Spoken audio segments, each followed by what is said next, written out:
The bell in the watchtower rang 3 times before dawn, and every soul in the Silverfang lands knew what that meant. The blood moon was coming, and it was coming faster than anyone had prepared for.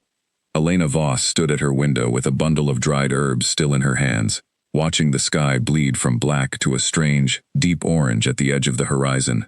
It was too early for that color. The moon was not due for another 6 days, yet the sky already looked like it was warning her. She set the herbs down and walked outside without her coat, her bare feet meeting the cold stone path that led toward the village square. People were already gathering there, their voices low, their eyes darting toward the castle on the hill. Children were pulled close to their mothers. Old men leaned on canes and whispered prayers they had not spoken in years. "It is starting early," said an old woman named Nora, gripping Elena's arm. "The elders say it has never come early before, not in 100 years. Elena felt a chill that had nothing to do with the morning air. She had grown up hearing the story of the blood moon, the way other children heard stories of dragons or ghosts, something distant, something that belonged to legend and not to real life. But she had also grown up in the shadow of the castle, where the king lived alone, where no wife had ever stayed at his side for more than a season, where servants spoke of him in hushed, careful tones. King Alaric Thorn was not like other rulers. He was strong, fair in his laws, generous to his people in ways that surprised even his harshest critics. But there was a darkness in his bloodline that no crown could hide. Once every 100 years, on the night the moon turned the color of rust and blood, the beast inside him rose completely to the surface, and the man disappeared. No one who had ever faced him on that night had lived to describe what happened. The stories varied depending on who told them. Some said the beast tore through anyone who came near. Others said it simply vanished into the forest and returned changed, quieter, but hollow, as if something inside the king had been erased and never returned. What everyone agreed on was this: the night was death, one way or another. Elena walked through the square, past the baker locking his shutters early, past the blacksmith already boarding his windows, and toward the temple at the edge of town. It was the only building older than the castle itself, its walls covered in faded paintings that told the story of the first king of the Silverfang line and the curse that had followed his family ever since. She had spent countless nights in that temple as a girl, tracing the painted figures with her fingers, memorizing the story without truly understanding it. Now, with the bell still echoing in her ears, she found herself pulled there again, as if something was calling her forward before she had chosen to go. Inside, the air smelled of old incense and dust. Sunlight filtered weakly through a cracked window, falling across a mural of a woman standing before a great, shadowed creature, her hand raised, her face calm. Elena had always thought that painting was simply myth, a comforting lie meant to give people hope. But today, staring at the woman's steady eyes, she felt something stir in her chest that she could not name. A voice startled her from behind. "You come here often, don't you?" She turned to find Colin, the temple keeper, an older man with kind eyes and a permanent stoop from years of bending over old texts. He held a lantern, even though it was daylight outside, as if the shadows in the temple ran deeper than the sun could reach. "I didn't expect the bell to ring this early," Elena said. "Why now? The moon isn't due for days." Colin's expression grew troubled. "The old records speak of signs before the curse grows stronger, not weaker. If the sky is already changing, then whatever is coming this year may be different from every year before it." "Different how?" He hesitated, glancing at the mural behind her. "The prophecy says only one may face the beast and live, and only if fear does not master her first. Some centuries no one dares try. This may be one of those years the old texts warn about, when the curse grows too strong to be contained, and the whole kingdom pays the price, instead of just one soul." Elena's stomach tightened. "You think it could get free, outside the chamber?" "I think," Colin said carefully, "that whoever sits on that throne this week will need help he has never asked for, and never received." Elena left the temple with more questions than she had walked in with. She did not know yet that within a single day, she would be standing inside the castle walls, closer to the king than she had ever imagined, and closer to the truth of the curse than the temple's old paintings had ever shown her. By midday, a messenger arrived at her small clinic on the edge of the village, breathless from running.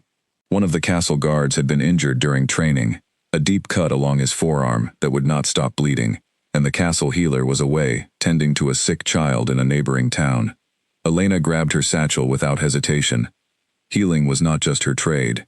It was the only thing that had ever made her feel steady in a world that so often felt uncertain.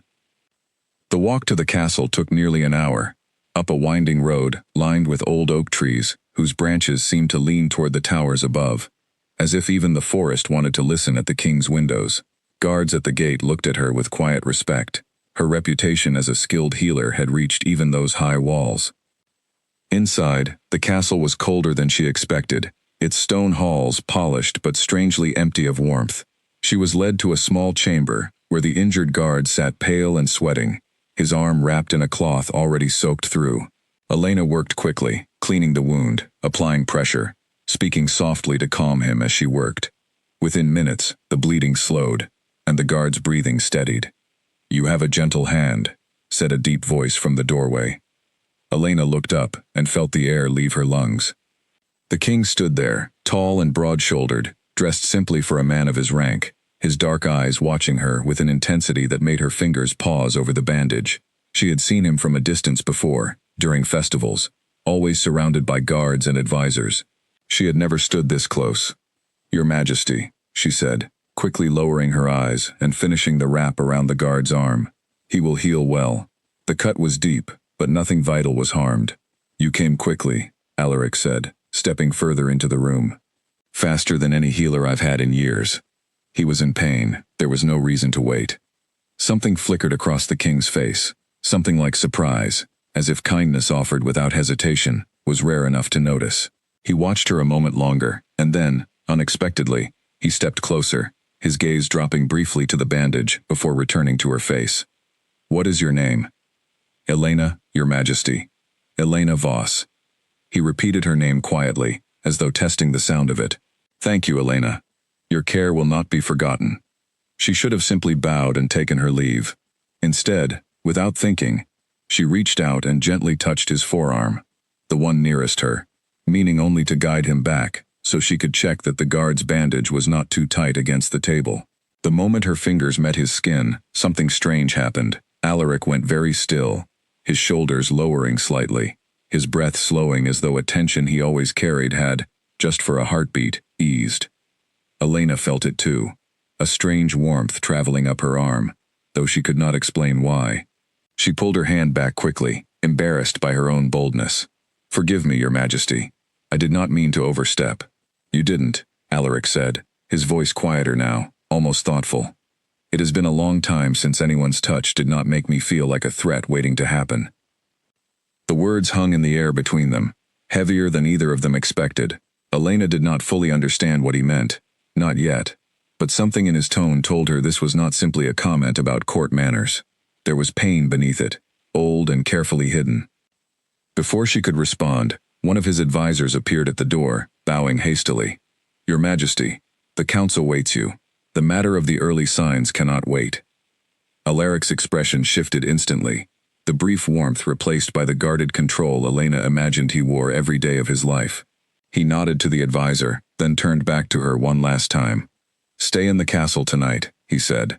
"The roads are not safe with the signs the sky is showing. I will have a room prepared for you." It was not truly a request, though his tone made it sound gentler than an order. Elena, curious despite the strange unease settling in her chest, agreed. As she followed a servant through the castle halls later that evening, she passed a long corridor lined with portraits of past kings, each face similar in strength and shadow, each pair of painted eyes seeming to carry the same quiet exhaustion. At the very end of the hall hung a portrait unlike the others, cracked with age, showing a king with wild eyes and a woman standing beside him, her hand raised just as it was in the temple mural. Elena stopped before it, her heart pounding without knowing why. "That was the first king," said the servant guiding her, noticing her interest, "and the first queen, who tried to stand beside him during the curse. No one remembers what truly happened to her, only that she never left this castle again." Elena stared at the painted woman's calm expression a long moment before continuing down the hall, unaware that fate had already begun weaving her into a story far older and far more dangerous than she could have imagined that morning when the bell first rang. That night, unable to sleep, Elena wandered to her window and looked out at the sky. The strange orange tint from the morning had faded, But in its place, faint and far away, she thought she saw the first pale edge of red creeping along the horizon, patient and certain, counting down the days until the blood moon rose in full, and the Alpha King's soul would hang in the balance of a single, unproven prophecy. She did not yet know that she would be the one asked to hold that balance, but some part of her, deep and quiet, had already begun to understand that whatever was coming, she would not be able to walk away from it. The castle halls fell into a heavy silence after Elena finally drifted off, the kind of silence that comes before a storm nobody wants to admit is arriving. Outside, the guards doubled their watch along the outer walls, and in a locked chamber deep beneath the castle, chains that had not been used in 100 years were quietly checked, oiled, and made ready. Somewhere in that same castle, King Alaric Thorne stood alone at his own window, staring at the same reddening sky Elena had watched only moments before, his jaw tight, his hands gripping the stone sill until his knuckles paled. He had spent his whole life preparing for this night, training his mind and body to survive what his father had not. But for the first time in years, his thoughts were not on survival. They were on a healer, with gentle hands, and a touch that had, for one brief moment, made the storm inside him go quiet. He did not yet understand why, but he intended to find out, even if doing so put everything he had built his entire life to protect at risk. Morning came gray and quiet, though the strange color still lingered faintly at the edges of the sky like a bruise that refused to heal. Elena woke early in the unfamiliar room, the castle sheets soft against her skin, and for a moment she forgot where she was. Then she remembered the king's eyes, the strange calm that had passed between them, and she sat up quickly, her heart beating faster than she wanted to admit. A servant named Grace brought her breakfast, along with news that the king had already been awake for hours, locked in his private training yard behind the east wing. Elena, curious despite herself, asked if she could walk the gardens before returning home, and Grace, seeing no harm in it, agreed to guide her. The gardens were beautiful in a tired sort of way, roses climbing along old stone walls, hedges trimmed with care, but with a stillness that suggested few people ever walked there for pleasure. As they passed near the training yard, Elena heard the unmistakable sound of impact, wood striking wood, followed by a low growl that did not sound entirely human. She stopped walking.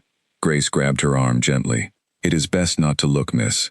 The king trains alone for a reason."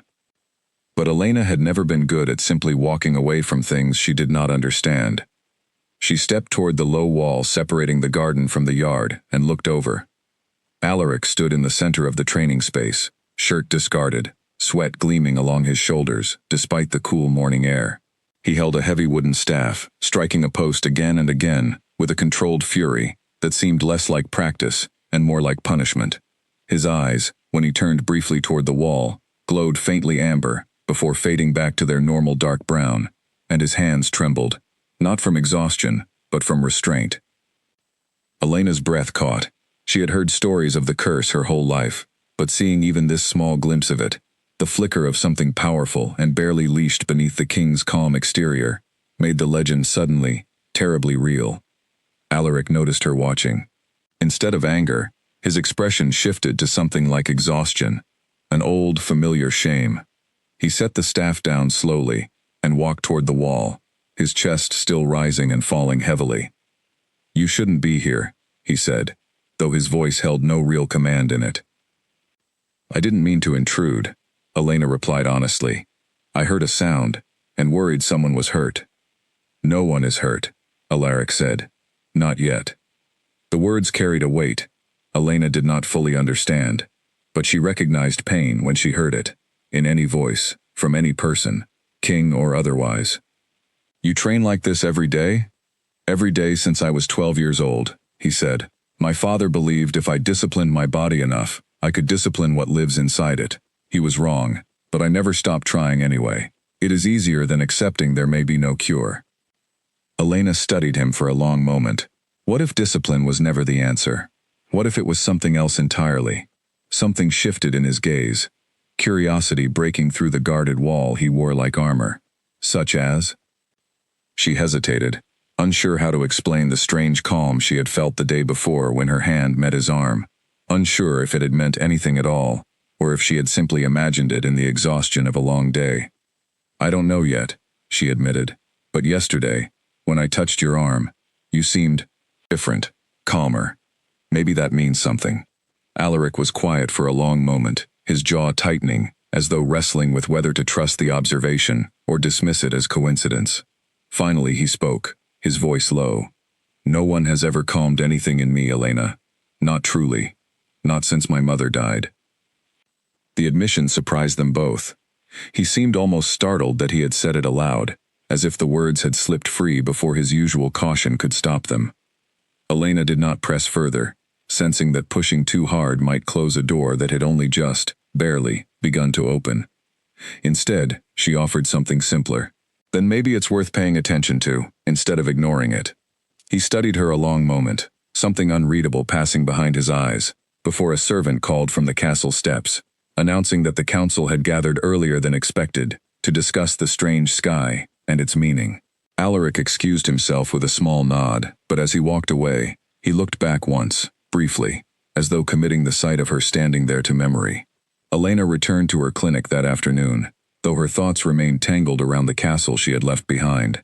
She tried to focus on her patients, an elderly farmer with a persistent cough, a young mother worried about her child's fever, but her mind kept drifting back to the amber flicker in the king's eyes and the strange warmth that had passed between them. Days blurred together in a quiet, uneasy rhythm. The sky's red tint deepened slightly each evening, and the villagers grew more anxious, some already packing belongings to leave for safer towns before the blood moon arrived in full. Elena stayed, partly out of duty to her patients, partly because something unnamed kept pulling her attention back toward the castle on the hill. On the third evening, a castle guard arrived at her door, not injured this time, but carrying a request.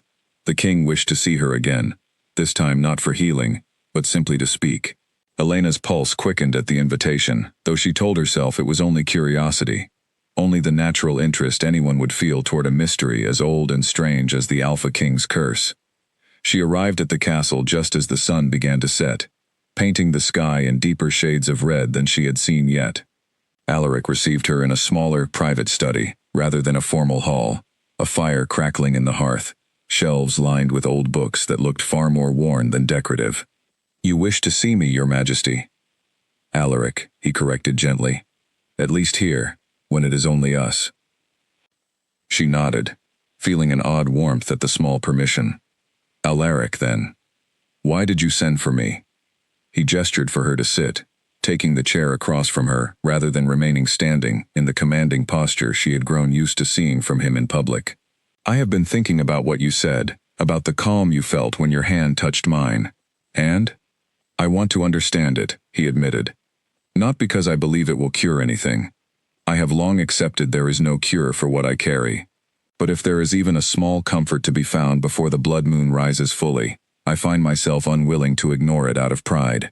Elena felt her chest tighten with something between sympathy and a growing quiet affection she had not expected to feel for a king she barely knew. "I am only a healer, Alaric. I don't have answers to something as old as your family's curse." "Perhaps not," he said. "But you have been the first calm thing in my life in a very long time, and I find I am selfish enough to want to understand why, even if the answer changes nothing in the end." They spoke for hours that evening, about small things at first, her work in the village, his early years training under his father's harsh expectations, and slowly, about heavier things, the loneliness of a crown that isolated him from every possible connection, the fear that had shaped every decision he had made since childhood.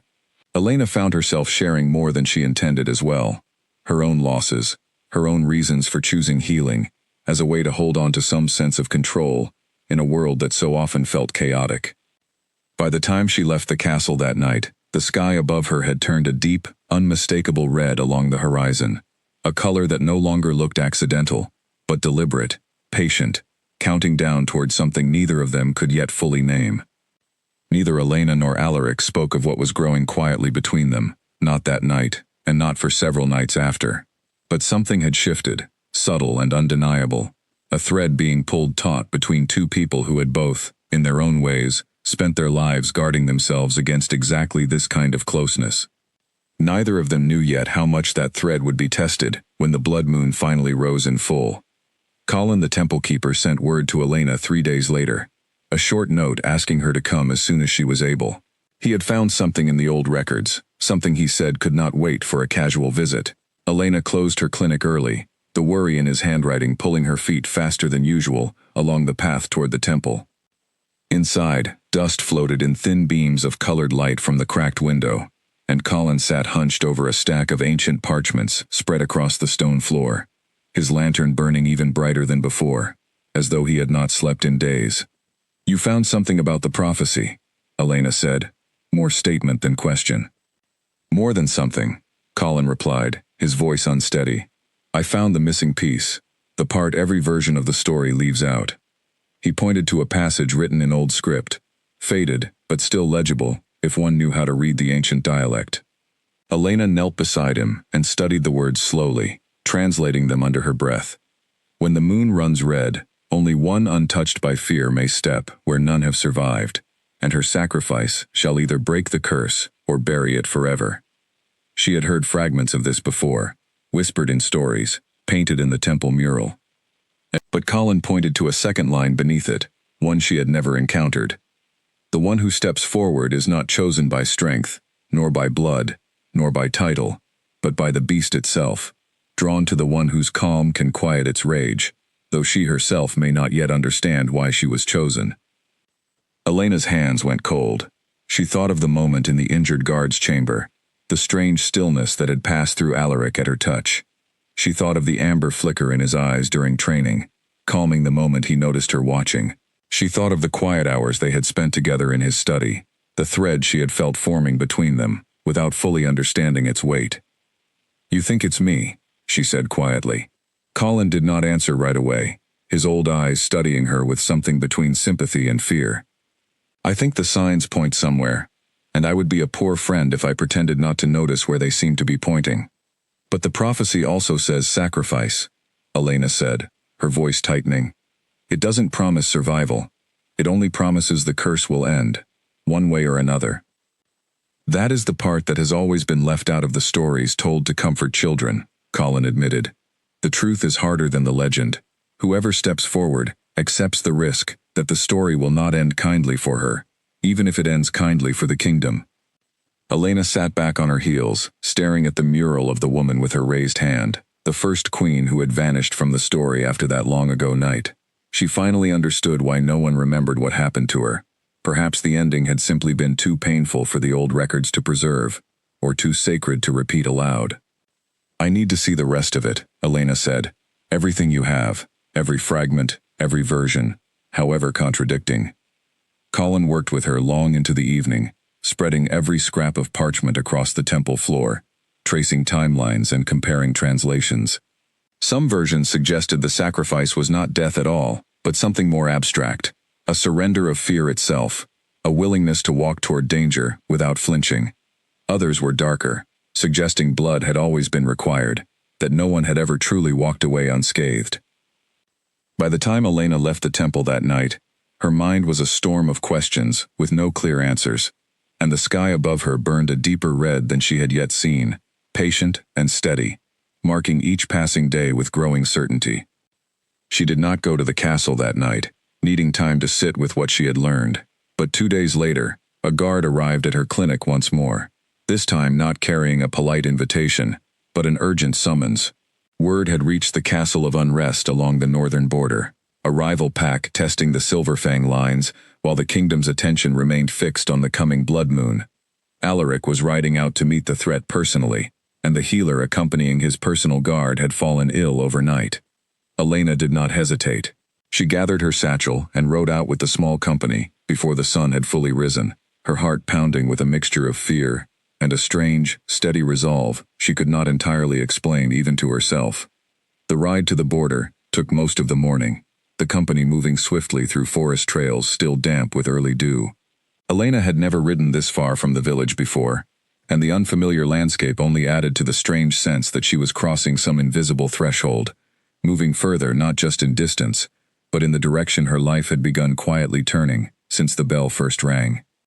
They arrived to find tension already thick in the air, a handful of rival pack scouts retreating just beyond the tree line, as the Silverfang guards took up defensive positions along the ridge. Alaric rode at the front, his expression hard and focused, every inch the commanding king his people needed him to be in that moment. Elena kept back with the healer's wagon, tending to a young guard who had twisted his ankle scrambling over uneven ground during the ride. She worked quickly, her hands steady despite the tension around her, grateful for the familiar rhythm of care that gave her something to focus on besides the uncertainty pressing against her chest.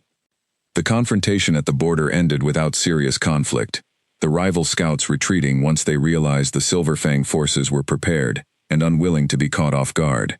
But as the company began the ride back, dark clouds rolled in swiftly from the west, and what should have been a simple return journey turned into a race against a sudden, violent storm. Rain fell in heavy sheets before they reached the halfway point, the trail turning to slick mud beneath the horses' hooves. Thunder cracked overhead, and one of the younger guard's horses reared in fright, throwing its rider hard against a jagged rock at the trail's edge. Elena was off her own horse and at his side within seconds, pressing a folded cloth against the gash along his temple, calling for someone to hold a torch steady despite the driving rain. Alaric appeared beside her almost instantly, kneeling in the mud without hesitation, his hands ready to help however she instructed. "He needs to stay still," Elena said, her voice calm despite the chaos around them. "The bleeding will slow if we keep pressure steady. Hold here." Alaric obeyed without question, his large hands covering hers over the cloth, the storm raging around them as they worked together to steady the injured guard. For a moment, in the midst of the rain and thunder, Elena felt something pass between them again, that same strange calm. Stronger now, steadier, as though whatever bond had begun forming between them was deepening under pressure rather than breaking apart. The guard stabilized enough to be carried the rest of the way back to the castle, and by the time they arrived, soaked and exhausted, the storm had passed, leaving the sky washed clean, though the persistent red tint along the horizon remained, patient as ever. Alaric walked Elena to the castle's healing hall himself, ensuring the injured guard was settled before finally allowing himself a moment to breathe. He turned to her, rain still dripping from his dark hair, his expression more open than she had seen it since they first met. "You did not hesitate today," he said. "Not once. Even with the storm. Even with the danger of loose horses and jagged rock all around you." "There wasn't time to hesitate," Elena replied simply. "Someone needed help, that's all that mattered." "That is not all that mattered," Alaric said quietly. "Not to me." Elena felt her cheeks warm despite the cold, damp air still clinging to her skin. She thought of the prophecy, of Colin's careful words, of the mural's raised hand, and for the first time, she allowed herself to truly consider the possibility that the old story was not simply legend, but a path unfolding directly beneath her own feet, one step at a time, whether she was ready for it or not. She did not tell Alaric what she had learned in the temple that night. Some part of her feared what it might mean for him to know, feared the guilt he would carry if he understood what the prophecy asked of the one drawn to calm his rage. But she carried the knowledge with her regardless, a quiet weight settling into her resolve as the sky above the Silverfang lands burned steadily redder with each passing day. News of the border skirmish spread quickly through the castle, and with it, whispers about the healer who had ridden out with the king's personal guard and returned steady, unshaken, and closer to him than anyone had seen a stranger stand in years. The court, always hungry for something new to discuss, seized on the story eagerly.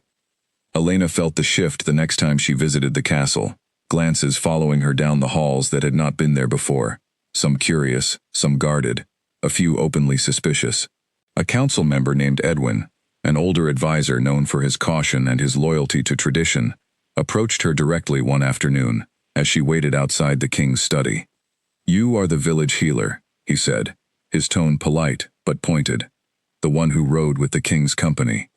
"I am," Elena replied evenly. "May I offer you some advice, freely given?" "Of course." Edwin studied her carefully before continuing. "The king has never allowed himself closeness with anyone, not since he was a young man, and understood fully what his bloodline carries. It is not cruelty that keeps him distant, but wisdom. Every advisor in this castle has watched him protect himself, and by extension, protect others, by refusing to let anyone stand too close to the throne. Whatever is growing between you, I would urge you to consider carefully whether it serves him or whether it simply satisfies a curiosity that could end in tragedy neither of you can undo. Elena felt the warning land heavier than she expected, not because she doubted her own intentions, but because she recognized the fear underlying his words as genuine, not simply political posturing. "I understand your concern," she said carefully, "but I am not seeking closeness for my own comfort. If there is a chance my presence eases what he carries, even slightly, is that not worth considering as well? Easing a burden and surviving what comes when the burden finally breaks free are two very different things," Edwin replied. "The blood moon does not care for good intentions, healer. It has claimed far braver souls than either of us."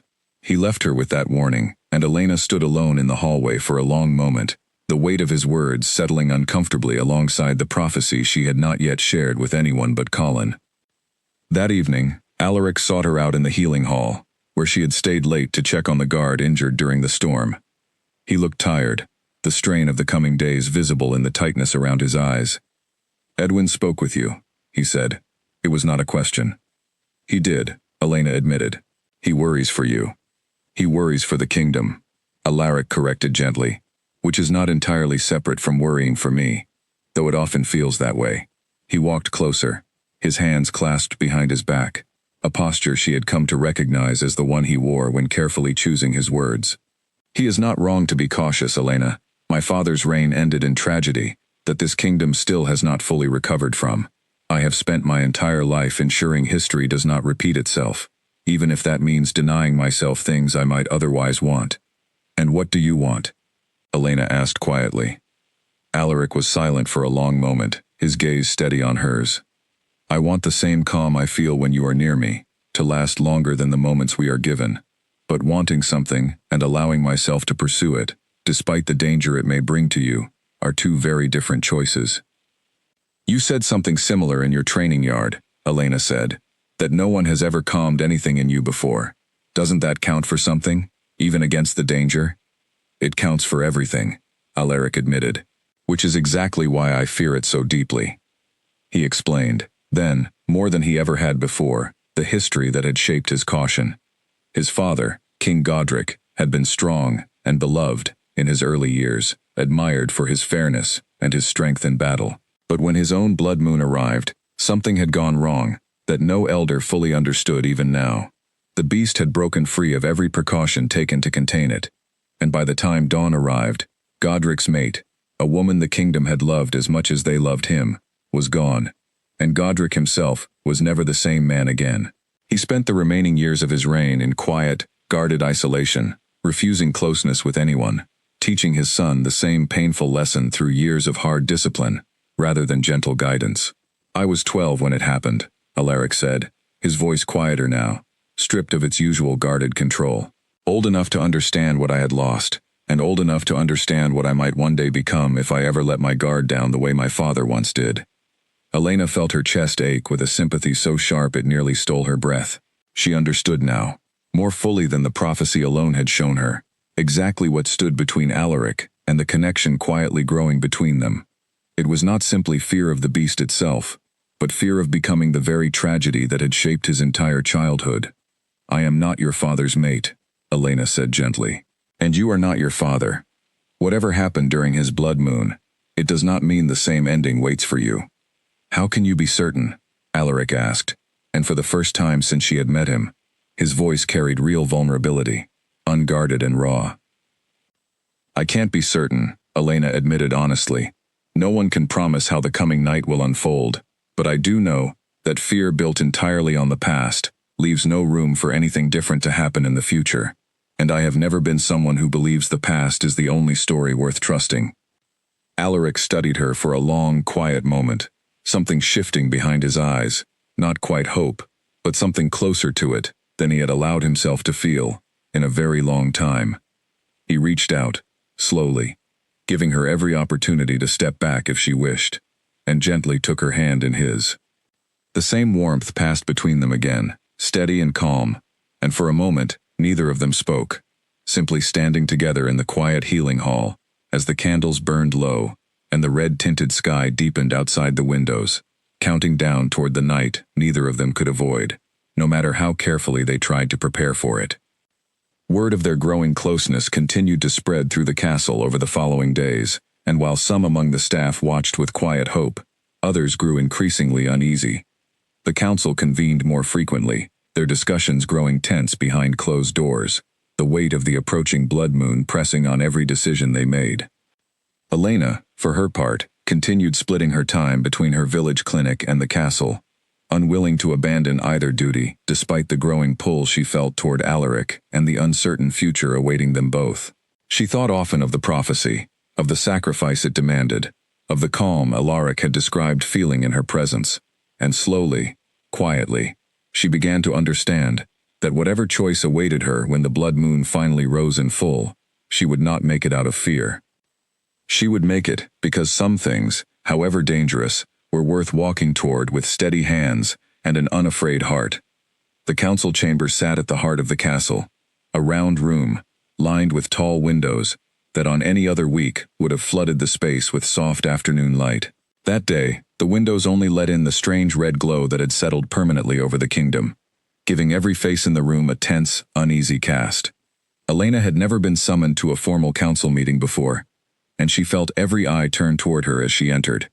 Her simple healer's clothing, standing in sharp contrast to the fine robes and polished armor surrounding the long table. Alaric sat at its head, his expression carefully neutral, though Elena could see the tightness in his jaw that told her this meeting would not be an easy one. Edwin rose first, his tone measured but firm. "We have gathered to discuss the preparations for the coming night, and to address certain concerns that have grown among the council in recent days." "Speak plainly, Edwin," Alaric said. "We do not have time for careful phrasing." Edwin nodded, turning his attention toward Elena. "The healer has spent considerable time in the king's presence these past weeks.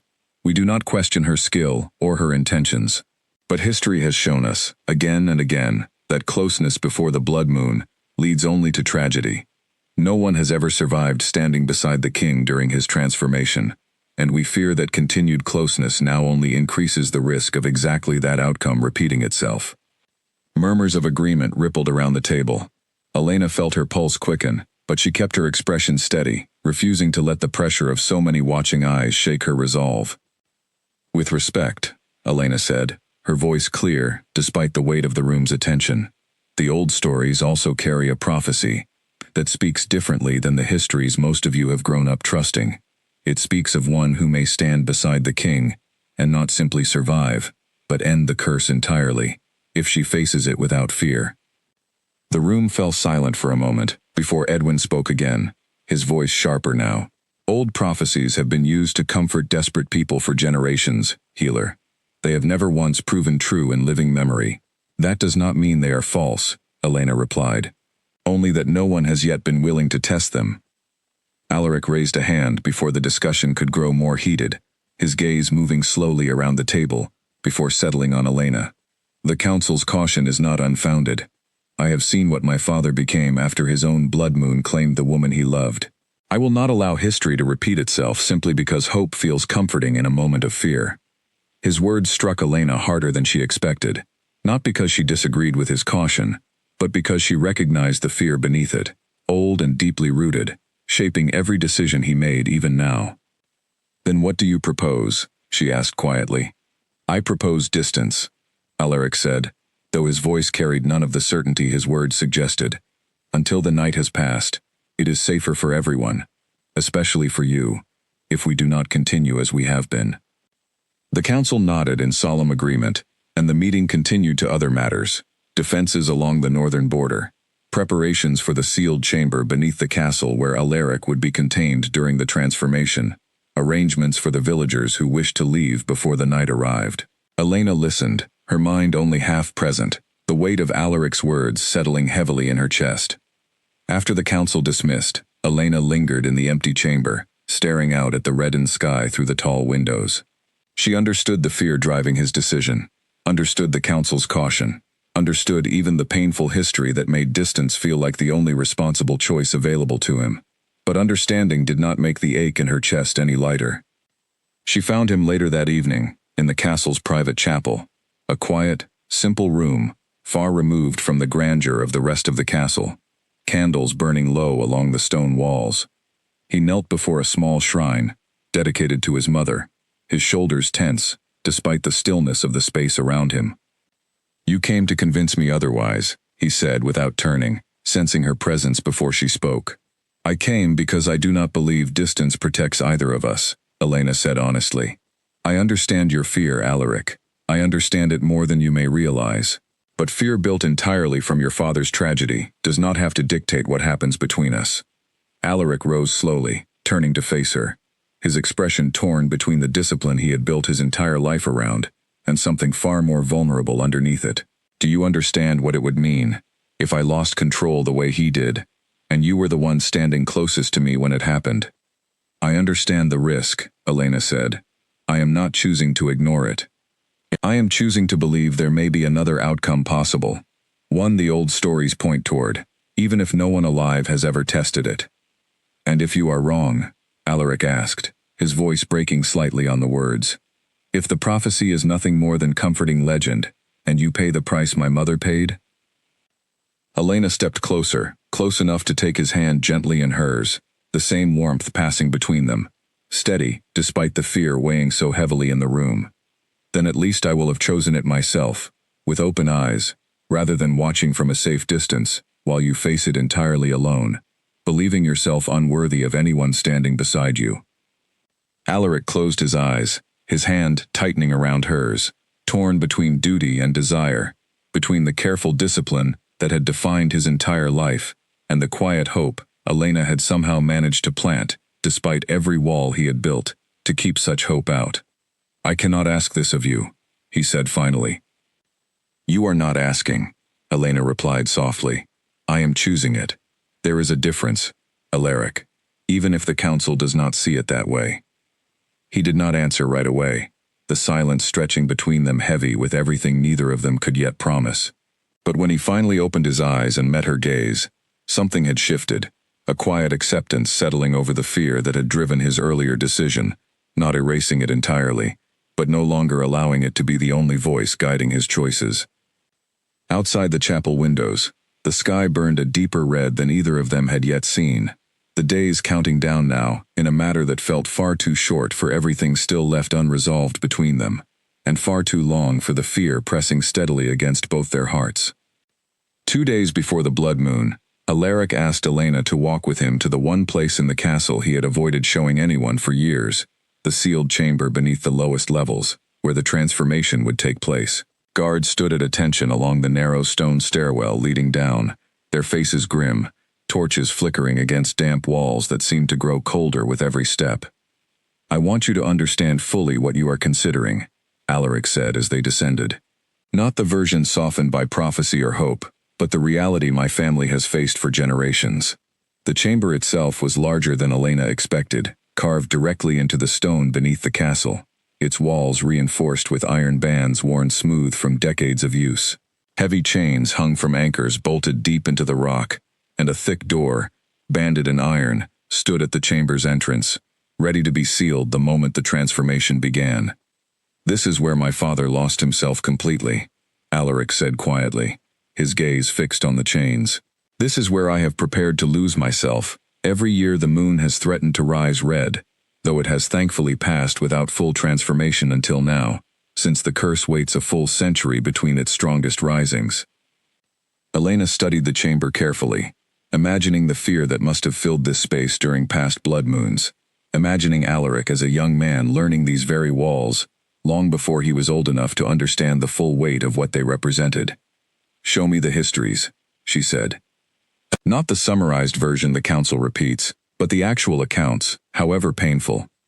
Alaric hesitated, then nodded, leading her instead to a small archive room adjoining the chamber, shelves lined with old journals kept by generations of Silverfang healers and advisors who had documented each blood moon's aftermath.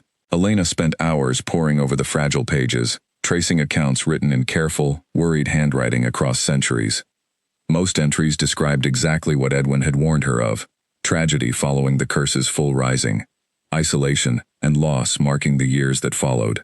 But buried among the darker accounts, Elena found something unexpected: a single entry from nearly 300 years earlier, describing a blood moon that had passed without the usual devastation. The entry was brief, water-damaged and difficult to read, but it described a healer, much like herself, who had entered the chamber against every warning, and instead of fleeing or fighting, had simply remained calm, speaking steadily to the transformed king, until dawn broke, and he returned to himself, shaken but whole, with no lives lost that terrible night. "Alaric," Elena said, her voice unsteady with the discovery. "Look at this." He read the entry slowly, his expression shifting from doubt to something closer to cautious hope as he processed what the fragile page described. "I have never seen this account before. It was not included in the histories the council references. Perhaps because it did not fit the story everyone had already decided to believe," Elena said. "Perhaps because hope felt too dangerous to record alongside so much tragedy." They spent the following day continuing their search, uncovering 2 more accounts buried deep in older, rarely opened archives, each describing similar outcomes, calm presence succeeding, where fear and force had failed generations before and after. The pattern was undeniable once Elena laid the accounts side by side, 3 quiet exceptions scattered across centuries of recorded tragedy, each one describing not strength or magic, but simple, steady calm, offered without hesitation. "The prophecy said the same," Elena said, showing Alaric the passage Colin had uncovered in the temple. "One step taken in trust, not fear. Perhaps that is the missing piece every failed attempt has lacked. Not bravery in the way we usually understand it, but simply the refusal to let fear dictate the moment." Alaric studied the old passage for a long time, his fingers tracing the faded ink carefully, as though touching something fragile enough to break if handled too roughly. "You truly intend to try this?" "I do," Elena said simply. "I have from the moment I understood what the prophecy asked, though I did not tell you sooner, because I feared you would try to stop me, before I had the chance to prepare properly." "I want to stop you," Alaric admitted, his voice raw. "Every instinct in me wants to lock you far from this castle, until the night has passed and the danger no longer threatens you. But I have also watched you these past weeks, watched your calm hold steady through storms and council pressure, and fear that would have broken many stronger than you. If anyone in this kingdom could face what those old accounts describe, I believe it would be you." "Then let me try," Elena said. "Not because you are giving me permission, but because you trust the choice I have already made." Alaric closed his eyes briefly, the weight of generations of fear pressing against the fragile hope Elena had helped uncover. When he opened them again, something had settled in his expression, not the absence of fear, but a quiet willingness to let hope stand beside it, rather than be crushed beneath it entirely. "Then we prepare properly," he said finally. "Not blindly, not out of desperation, but with everything these old accounts can teach us, and everything Colin's prophecy still has left to reveal."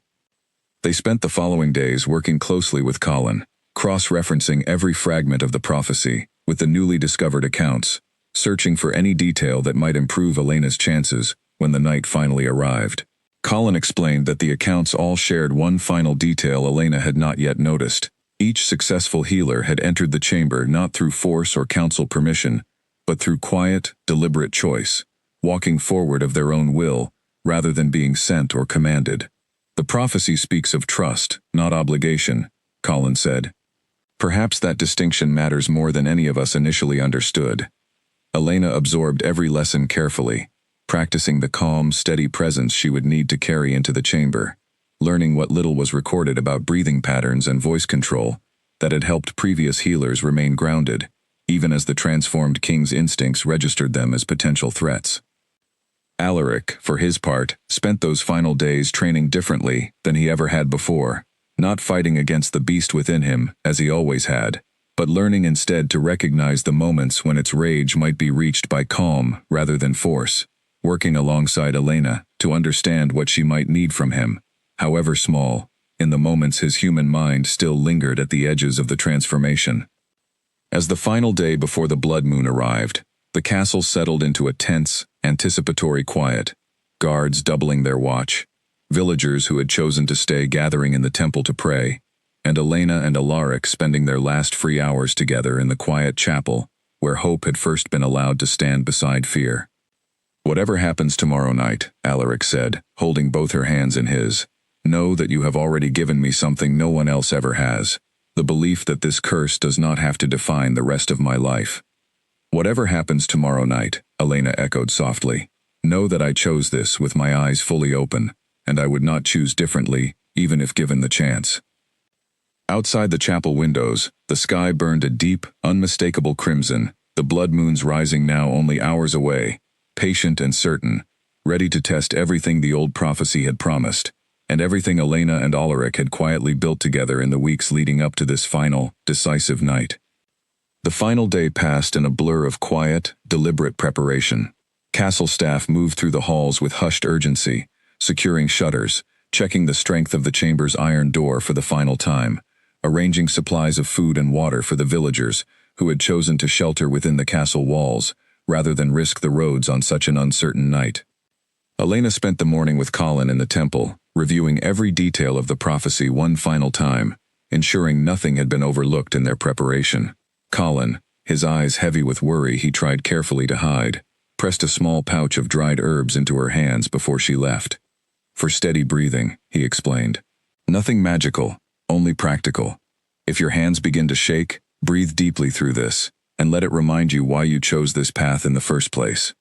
Elena thanked him warmly, tucking the pouch into her satchel, before making her way back toward the castle for the final time before nightfall. The sky above her had turned a deep, unnatural crimson, brighter and more vivid than any color she had witnessed before, casting strange shadows across the village square, where anxious villagers gathered in tight, worried clusters.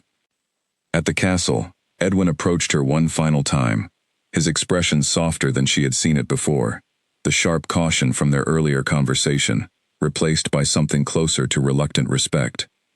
I still believe this path carries tremendous risk, he admitted. But I have watched you these past weeks, healer, and I no longer believe you walk this path out of foolish courage.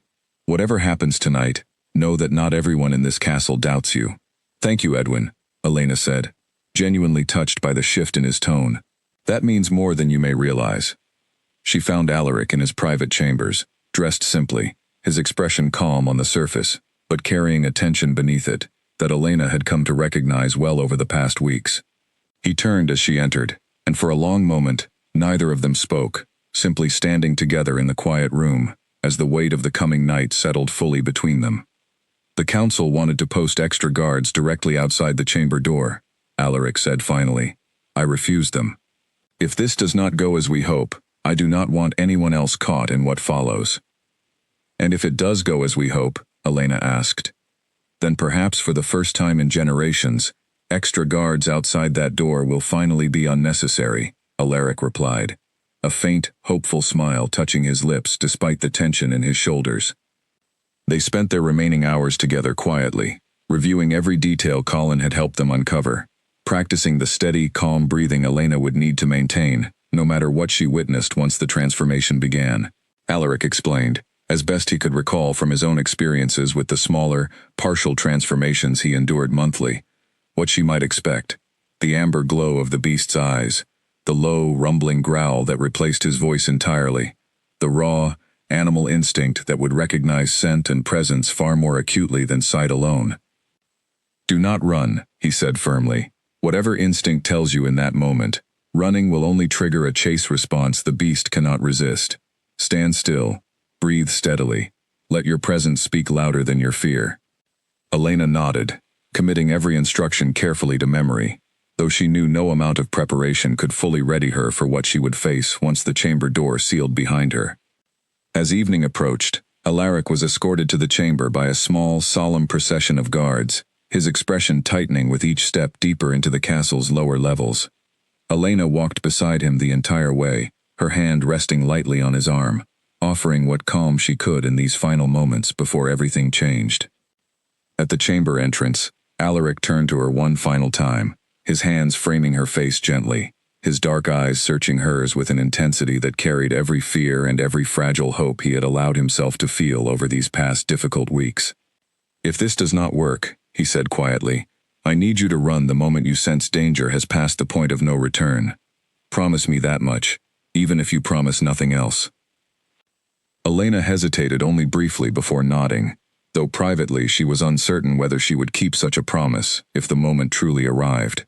I promise to be as careful as circumstances allow, she said, choosing her words honestly, rather than offering false reassurance neither of them would believe.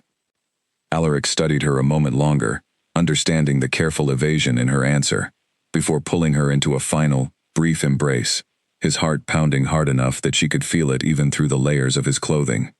"Whatever happens tonight," he murmured against her hair, "you have already given me something worth this risk. I want you to know that, regardless of how the night unfolds." The guards signaled that the moon had begun its final rise, its crimson light growing brighter with each passing moment through the narrow windows lining the stairwell above them.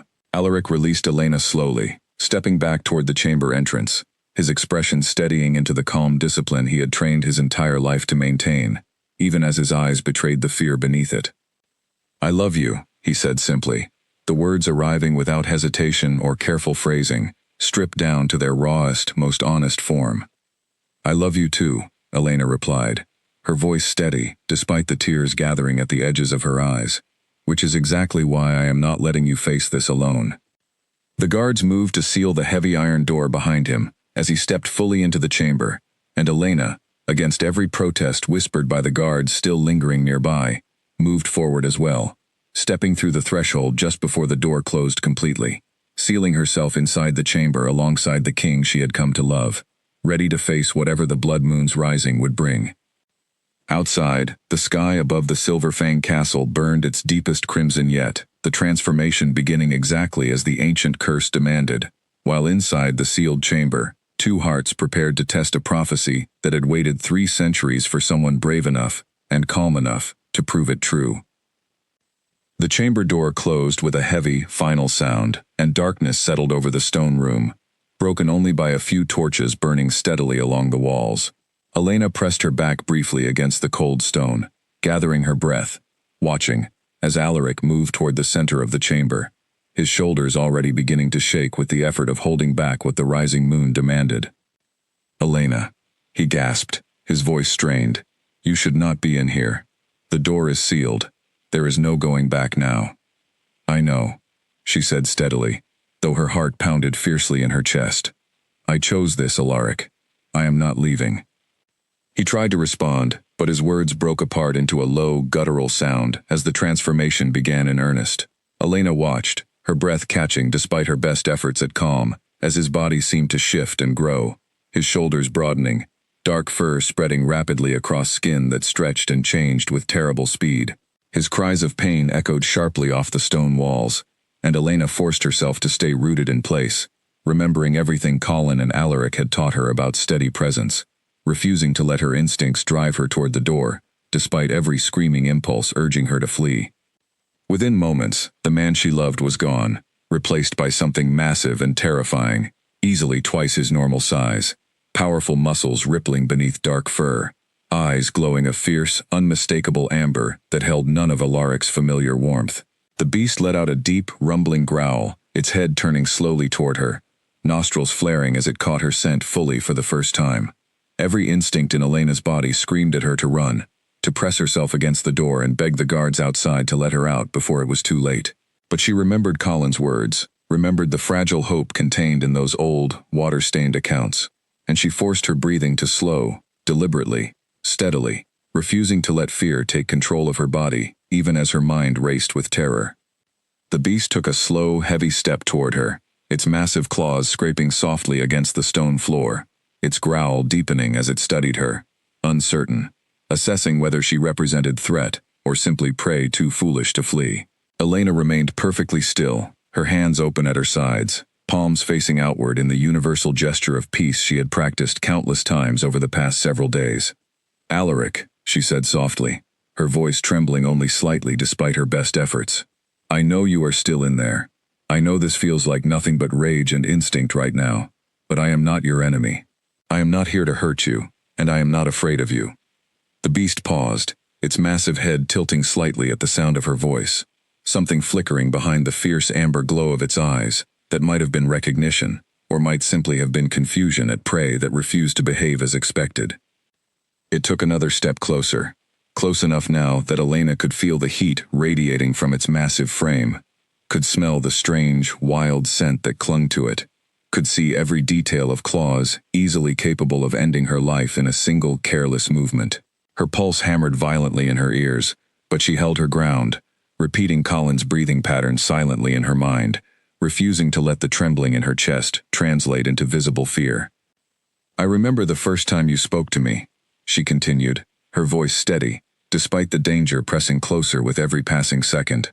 "You told me it had been a long time since anyone's touch did not make you feel like a threat waiting to happen. I am here to prove that still holds true, even now, even like this." The beast let out a low, uncertain sound, something between a growl and a whine, its massive head lowering slightly as it studied her more closely, its posture shifting almost imperceptibly from aggressive readiness toward something closer to confused hesitation. Elena took a slow, deliberate breath, remembering every account she had studied, every detail of the prophecy Colin had helped her uncover. The moment had arrived, the single choice that would determine everything that followed.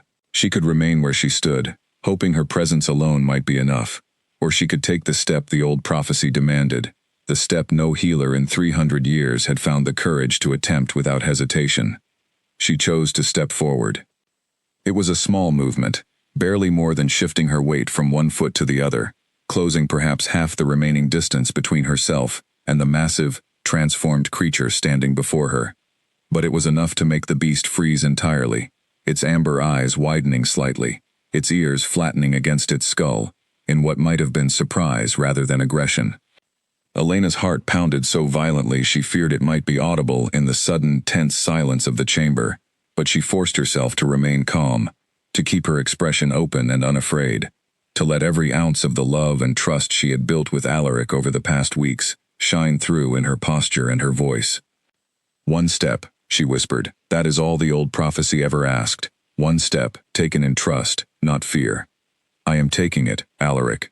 I am choosing you, exactly as you are, even now." The beast let out a sound unlike any it had made before, something raw and pained, almost human in its anguish, and slowly, hesitantly, it lowered its massive head until it was nearly level with Elena's outstretched hand, close enough now that she could feel its breath, hot and heavy, against her skin. She did not flinch. She did not step back. She simply reached out, her fingers trembling only slightly, and gently rested her palm against the thick fur covering its powerful neck, exactly as she had rested her hand against Alaric's human arm the very first day they met. The effect was immediate and undeniable. The beast shuddered violently beneath her touch, a low, agonized groan escaping it as the amber glow in its eyes flickered, faded, and flickered again, caught between the raging instinct that had controlled it fully only moments before, and something else entirely, something calmer, something that recognized her not as prey to be hunted, but as the one steady, trusted presence it had been fighting against its own nature to protect all along. "That's it," Elena whispered, her voice barely audible even in the quiet chamber. "Come back to me, Alaric. I am right here. I am not going anywhere." The beast's massive form trembled beneath her hand, caught in the grip of a struggle 3 centuries of tragedy had never allowed anyone to witness so closely. The ancient curse, finally facing the one force the old prophecy had always promised could challenge it. Calm, patient, unafraid trust, offered freely without hesitation, exactly when it was needed most. For a long, uncertain moment, nothing changed. The beast remained frozen beneath Elena's steady hand, caught between 2 competing forces, the raw, ancient instinct that had claimed every king before him completely, and the fragile, stubborn thread of humanity Elena's presence had somehow managed to keep alive. Its massive chest heaved with ragged breaths, and low, pained sounds continued escaping it, neither fully animal nor fully human, caught somewhere painfully between the two. Elena kept her hand pressed firmly against its neck, refusing to pull away despite the trembling in her own arm, continuing to speak softly, steadily, her voice the only anchor she had to offer in a moment where every other certainty had dissolved into raw, unpredictable danger. "You told me once that discipline never truly answered anything," she said quietly, "that your father believed enough control could tame what lives inside you, and he was wrong. Maybe control was never what this needed, Alaric. Maybe it only ever needed someone willing to stay." The beast's amber eyes flickered again, brighter this time, the confusion within them sharpening into something that looked almost like recognition, almost like the return of conscious thought fighting its way back through instinct, that had ruled completely only moments before. It let out another low sound, quieter now, less a growl, and more something that resembled a groan of exhausted struggle. Elena felt the fur beneath her palm grow warmer, the powerful muscles beneath it tensing, and then, slowly, releasing some of their aggressive readiness. She held her ground, refusing to move, refusing to give even the smallest indication that she doubted the fragile progress unfolding before her. "I am not leaving," she repeated, her voice steady, despite the exhaustion beginning to creep into her own trembling limbs. "Whatever this takes, however long the night lasts, I am staying exactly here until you come back to me." The beast's head lowered further, nearly resting against her shoulder now, its massive form shuddering violently, with what looked like a war being waged entirely within itself. Elena wrapped her free arm gently around as much of its powerful neck as she could reach, holding steady despite the danger still radiating from every inch of its transformed body, offering the only thing she had left to give, unwavering, patient presence. Minutes stretched into what felt like hours, the chamber silent except for the beast's ragged breathing and Elena's steady, whispered reassurances. Slowly, achingly slowly, the amber glow in its eyes began to dim, replaced gradually by flickers of the familiar dark brown Elena had come to know so well over the past several weeks. Its massive form began to shrink, fur receding, muscles softening back toward their normal human proportions, the transformation reversing itself, in a process that looked no less painful than the one that had created it in the first place. Alaric's cries as the transformation reversed were sharp and raw, and Elena held him as best she could through it, murmuring steady reassurances even as his human body reformed beneath her hands, trembling and weak, collapsing finally against her, as the last vestiges of the beast's massive form melted away entirely, leaving only the exhausted, human king she had risked everything to reach. "Elena," he gasped, his voice hoarse and disoriented, his dark eyes blinking rapidly, as full awareness slowly returned to him. "You are here. You are safe. You did not hurt me," Elena finished gently, cradling his head against her shoulder as he struggled to steady his breathing. "You fought your way back, Alaric. I watched you do it." He clutched at her weakly, disbelief and relief warring across his exhausted features. "The prophecy," he whispered. "It was true. It was actually true." "It was true," Elena confirmed, tears finally slipping freely down her cheeks, now that the immediate danger had passed. One step, taken in trust rather than fear, that was all it ever needed. They remained together on the cold stone floor of the sealed chamber for a long while, Alaric slowly regaining his strength, Elena refusing to release her hold on him, even as exhaustion settled heavily over both of them. Outside, though neither of them could see it directly from within the sealed chamber, the deep crimson tint that had haunted the sky for days had already begun, slowly, unmistakably, to fade. "How long until dawn?" Alaric asked quietly, his voice still weak but steadier than before. "I don't know," Elena admitted, "but however long it takes, I intend to stay right here until we see it together."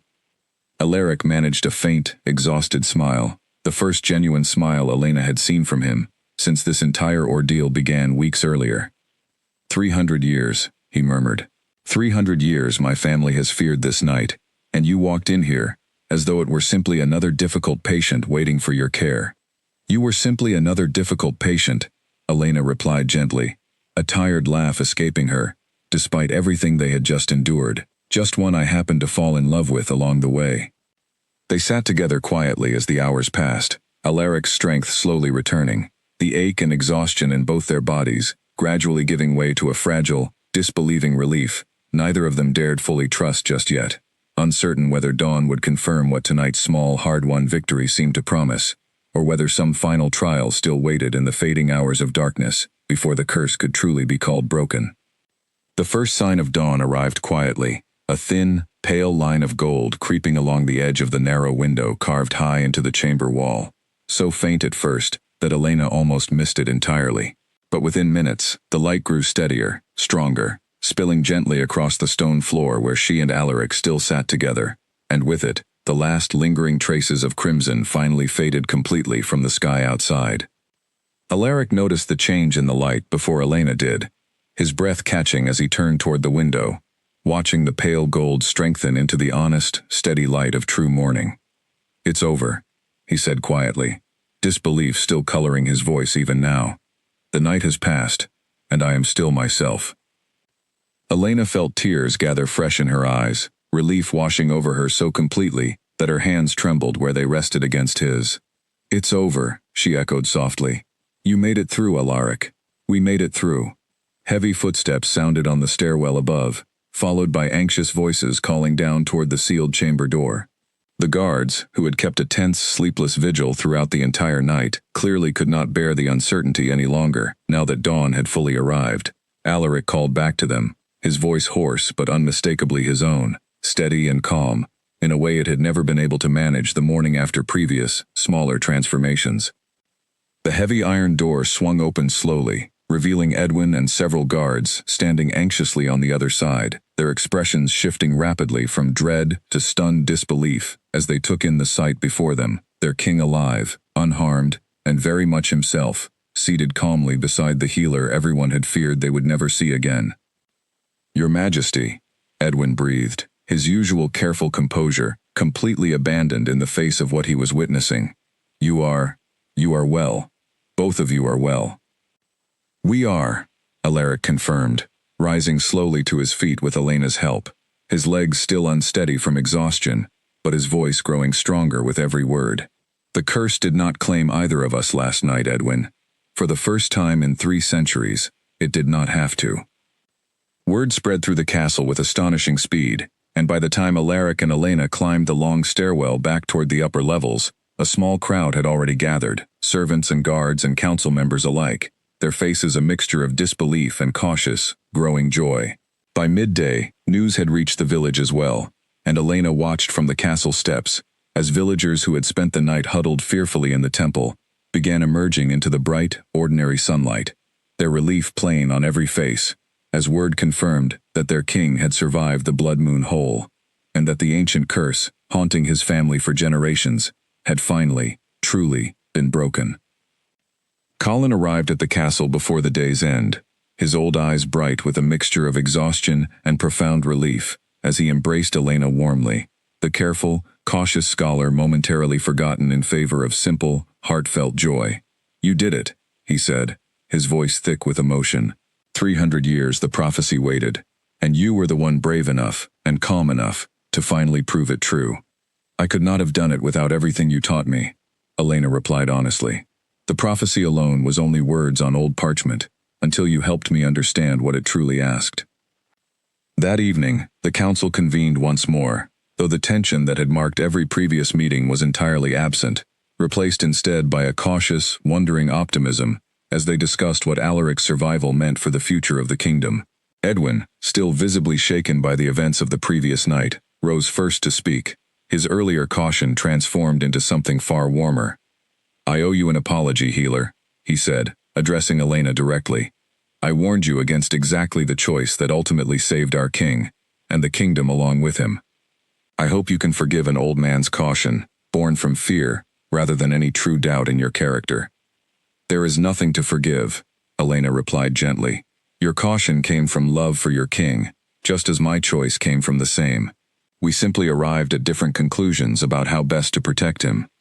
Alaric, seated at the head of the table, watched the exchange with quiet pride, before rising to address the full council directly, his voice carrying the steady authority Elena had come to recognize as uniquely his own. "For 300 years, this kingdom has lived beneath the shadow of a curse none of us believed could ever truly be broken. Last night, that shadow lifted, not through strength, not through force, but through the simple, unwavering trust of one healer, willing to walk toward danger rather than away from it." He turned to Elena then, his expression softening from formal address into something far more personal, the vulnerability she had come to know so intimately over these past difficult weeks, shining openly in front of the entire assembled council, unguarded for perhaps the first time in his adult life. "I have spent my entire life believing closeness with anyone would only lead to tragedy," he continued. "Elena proved that belief wrong, in the most profound way possible. I would be a poor king, and an even poorer man, if I did not honor what she has given me, by claiming her, openly and completely, as the woman I intend to stand beside for the rest of my reign." Gasps and murmurs of surprise rippled through the council chamber, quickly giving way to warm, genuine applause as the weight of his words settled fully across the room. Elena felt her cheeks flush warmly, overwhelmed by the sudden, public declaration, though the joy filling her chest left little room for embarrassment to take hold. In the weeks that followed, the kingdom slowly adjusted to a future none of them had truly believed possible only a short time before, one no longer shadowed by the ancient fear of the Blood Moon's return.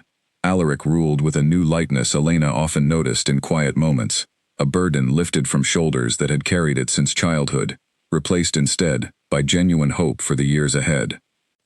The temple mural depicting the first queen's raised hand was quietly restored that same season, its faded colors carefully repainted by skilled artisans, though villagers soon began whispering that a new painting would eventually need to be added alongside it, one depicting a different healer entirely, standing calm and unafraid before a king's transformed beast, her hand resting gently against its powerful neck, exactly as the old prophecy had always promised, 300 years before anyone finally proved it true.